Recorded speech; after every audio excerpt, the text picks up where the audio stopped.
வணக்கம். நம்ம இன்னைக்கு எதை பத்தி ஆழமா பார்க்க போறோம்னா, ஒரு சுவாரஸ்யமான கேள்வி.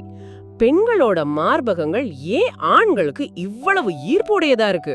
ஆமா, இது மேலோட்டமா பார்க்க ஒரு சாதாரண கேள்வியா இருக்கலாம். ஆனா இதுக்கு பின்னால ஒரு பெரிய பரிணாம கதை இருக்கு. அதான் அந்த கதையை தேடி நாம பல மில்லியன் வருஷங்கள் பின்னோக்கி போக போறோம். நம்ம மூதாதையர்கள், அவங்களோட வாழ்க்கை முறை, அவங்க உயிர் பிழைக்க செஞ்ச மாற்றங்கள், கடைசியா நம்ம டிஎன்ஏ வரைக்கும் போக போறோம். சரி, ஆரம்பிக்கலாமா? கண்டிப்பா. நீங்க பகிர்ந்துகிட்ட தகவல் படி இதோட ஆரம்ப புள்ளியே ரொம்ப ஆச்சரியமா இருக்கு. அதாவது இந்த ஈர்ப்பு 3 மில்லியன் வருஷத்துக்கு முன்னாடி இருந்த நம்ம வானர மூதாதையர்கள் கிட்ட இருந்து வந்திருக்கலாம்னு சொல்லுது. ஆமா, அங்கிருந்து தான் இந்த கதை ஆரம்பிக்குது. சில பெண் குரங்கு இனங்கள்ல இனப்பெருக்கத்துக்கு தயாராகிற காலத்துல அதோட பின்பகுதி கொஞ்சம் வீங்கி செவந்து போகும். ஓகே, அது ஒரு தற்காலிக அறிகுறி தான் அந்த அமைப்பு. அதாவது ஒரு பிளவோட 2 பக்கமும் சதைப்பற்றுள்ள உருண்டைகள் மாதிரி ஒரு தோற்றம். சரி, அந்த தோற்றம் ஆண் குரங்குகளுக்கு ஒரு ரொம்ப சக்தி வாய்ந்த சமிக்ஞையா காமிச்சது. சக்தி வாய்ந்த சமிக்ஞனா? அத பார்த்த உடனே இனச்சேர்க்கையில ஈடுபடணும்னு தோணுமா? இது எப்படி ஒரு பட்டனை போட்ட மாதிரி தானா நடக்குது? சரியா கேட்டீங்க. இங்க தான் இன்னேட் ரிலீசிங் மெக்கானிசம்னு ஒரு கான்செப்ட் வருது. சுருக்கமா IRM. Inherit releasing mechanism. கொஞ்சம் விளக்கமா சொல்லுங்களேன். நிச்சயம். தமிழ்ல இத பிறவி இயக்கின்னு சொல்லலாம். இல்லனா இன்னும் சுலபமா சொல்லணும்னா மூளையில ஏற்கனவே பதியப்பட்ட ஒரு தூண்டல் எதிர்வினை அமைப்பு. எனக்கு இன்னும் சரியா புரியல. ஒரு உதாரணம் சொல்ல முடியுமா? சொல்றேன். இப்போ ஒரு விட்டுப்பூச்சி இருக்குன்னு வைங்க. அது ஏன் விளக்க பார்த்ததும் நேரா அதுகிட்ட பறந்து போகுது? வெளிச்சத்தை நோக்கி போகுது. ஆமா. ஆனா அது யோசிச்சு முடிவெடுக்குதா? ஆஹா, அங்க வெளிச்சமா இருக்கு, நம்ம போலான்ட்டு அது யோசிக்கிறது இல்ல. அதோட மூளையில வெளிச்சம்ங்கிற தூண்டலை பார்த்தா அதை நோக்கி பறன்னு ஒரு ப்ரோக்ராம் ஏற்கனவே எழுதப்பட்டிருக்கு. அது ஒரு தானியங்கி எதிர்வினை. ஓ, ஓகே ஓகே, இப்ப புரியுது. அதே மாதிரி தான் ஆண் குரங்கோட மூளையில அந்த குறிப்பிட்ட பிளவும் சதை உருண்டைங்கிற வடிவத்தை பார்த்ததும் இனச்சேர்க்கைக்கான எண்ணத்தை தூண்டுற ஒரு சுவிட்ச் ஆன் ஆகுது. அதுதான் IRM. அது யோசிச்சு எடுக்கிற முடிவில்லை, அது ஒரு உயிரியல் நிர்பந்தம். அப்போ இது ஒரு வகையா உயிரியல் ரிஃப்ளெக்ஸ் மாதிரி, நம்ம கட்டுப்பாட்டையும் மீறி.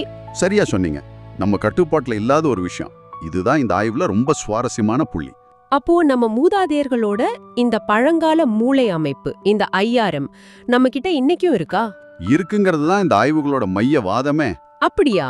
குரங்குகள் கிட்ட பின்பகுதி செஞ்ச அதே வேலைய மனித இனத்துல பெண்களோட மார்பகங்கள் செய்யுது. அந்த பழைய IRM இன்னும் நம்ம மூளைக்குள்ள உயிர் போட இருக்கு. அடேங்கப்பா. அதனாலதான் நீங்க பகிர்ந்த ஒரு கட்டுரையில குறிப்பிட்ட மாதிரி இன்னைக்கு சினிமா மாதிரி காட்சி ஊடகங்கள்ல கேமரா கோணங்கள் பெரும்பாலும் கதாநாயகியோட மார்பு பிளவுகளை மையப்படுத்துது. ஆமாம்ல. இது தற்செயலா நடக்கிறது இல்ல. இது மில்லியன் கணக்கான வருஷமா நம்ம மூளையில பதிஞ்சிருக்கிற ஒரு தூண்டலை தட்டி எழுப்புற ஒரு உத்தி. அப்போ ஒரு $multi-billion சினிமா இண்டஸ்ட்ரி 3 மில்லியன் வருஷத்துக்கு முன்னாடி ஒரு குரங்கு உணர்ந்த அதே உள்ளுணர்வை தூண்டித்தான் இயங்கிட்டு இருக்குன்னு சொல்றீங்க. இது கேட்கவே பிரமிப்பா இருக்கு. உண்மைதான். ஆனா இங்கே ஒரு முக்கியமான கேள்வி வருது. குரங்குகளுக்கு இந்த சமிக்கை தற்காலிகம்னு சொன்னீங்க, இனப்பெருக்க காலத்துல மட்டும் போகும்னு. ஆனா மனித பெண்களுக்கு அப்படி இல்லையே. ஆமா, மார்பகங்கள் கிட்டத்தட்ட ஒரு 50 வருஷத்துக்கு நிரந்தரமான ஒரு அம்சமா இருக்கு. ஏன் இந்த மாற்றம், ஏன் இந்த சமிக்ஞை மட்டம் நிரந்தரமா ஆண்ல இருக்கு? மிக அருமையான கேள்வி. இதுதான் இந்த பரிணாம கதையோட திருப்புமுனை. குரங்குகளுக்கு தற்காலிகமா இருந்த ஒரு விஷயம் நமக்கு மட்டும் ஏன் நிரந்தரமாச்சு? இதுக்கான பதில் ஆதி மனிதனோட பலவீனத்துல மறைஞ்சிருக்கு. பலவீனத்திலயா? நாம தான் பரியாம வளர்ச்சியோட உச்சம்னு நினைச்சிட்டு இருக்கோம். அது இப்போதைய நிலை. ஆனா கல் ஆயுதங்களை கண்டுபிடிக்கிறதுக்கு முன்னாடி ஆதி மனிதன் ஒரு முழு நிராயுதபாணி. யோசிச்சு பாருங்க. சிங்கம் புலி மாதிரி நமக்கு கூர்மையான நகமோ பல்லோ கிடையாது. கழுகு மாதிரி கூர்மையான பார்வை இல்ல. நாய் மாதிரி மோப்ப சக்தி இல்ல. சிறுத்தை மாதிரி வேகமும் இல்ல. ஆமா, காட்டுல உயிர் பிழைக்க எந்த ஒரு சிறப்பு தகுதியும் இல்லாத ரொம்ப பலவீனமான ஒரு உயிரினம் தான் ஆதி மனிதன். நினைச்சு பார்க்கவே கொஞ்சம் பயமா இருக்கு.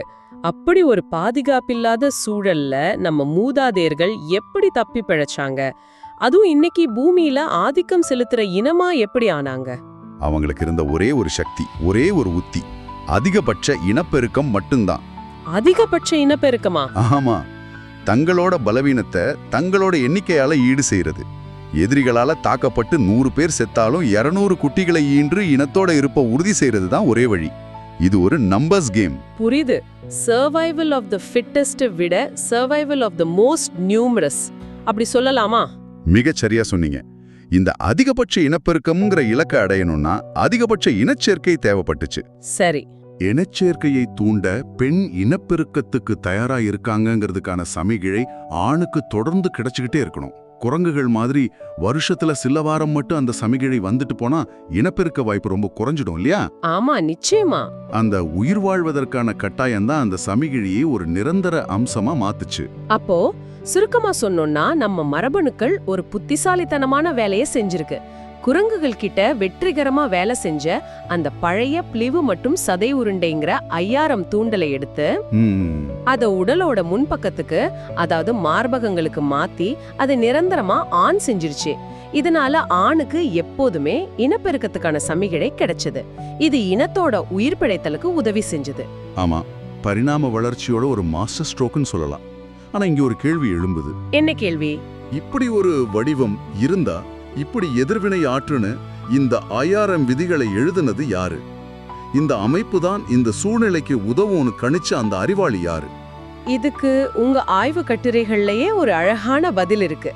அந்த அறிவாளியோட பேரு டிஆக்சிரைபோ நியூக்ளிக் ஆசிட், அதாவது நமக்கு தெரிஞ்ச டிஎன்ஏ. சரிதான்.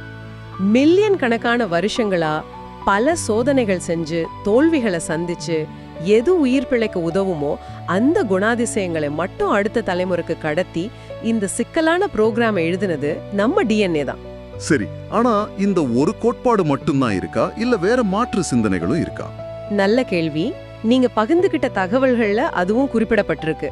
அதாவது மார்பகங்கள் கொழுப்ப சேமிக்கிற ஒரு இடமா பரிணமிச்சிருக்கலாம். ஓ, அது பஞ்ச காலங்கள்ல தாய்க்கும் சேய்க்கும் உதவி இருக்கலாம்னு ஒரு கருத்து இருக்கு. அதுவும் ஒரு சாத்தியம்தான். அதாவது மார்பகங்களோட அளவு ஒரு பெண்ணோட உடம்புல இருக்கிற கொழுப்பு சத்தை குறிக்குது. அது ஆரோக்கியமான குழந்தைய பெத்தெடுக்கிற திறனோட ஒரு அறிகுறியா இருக்கலாம்னு சில விஞ்ஞானிகள் சொல்றாங்க. அப்போ இதுவும் ஒரு வகையில இனப்பெருக்கத்தோட சம்பந்தப்பட்டதுதான், அப்படிதானே? ஆமா, 2 கோட்பாடுகளுமே இனப்பெருக்க வெற்றியை மையமா வச்சுதான் பேசுது. ஒன்னு அது ஒரு நேரடி பாலியல் சமிக்கைன்னு சொல்லுது, இன்னொன்னு அது ஆரோக்கியம் மற்றும் வளத்தோட ஒரு மறைமுக சமிக்கைங்குது.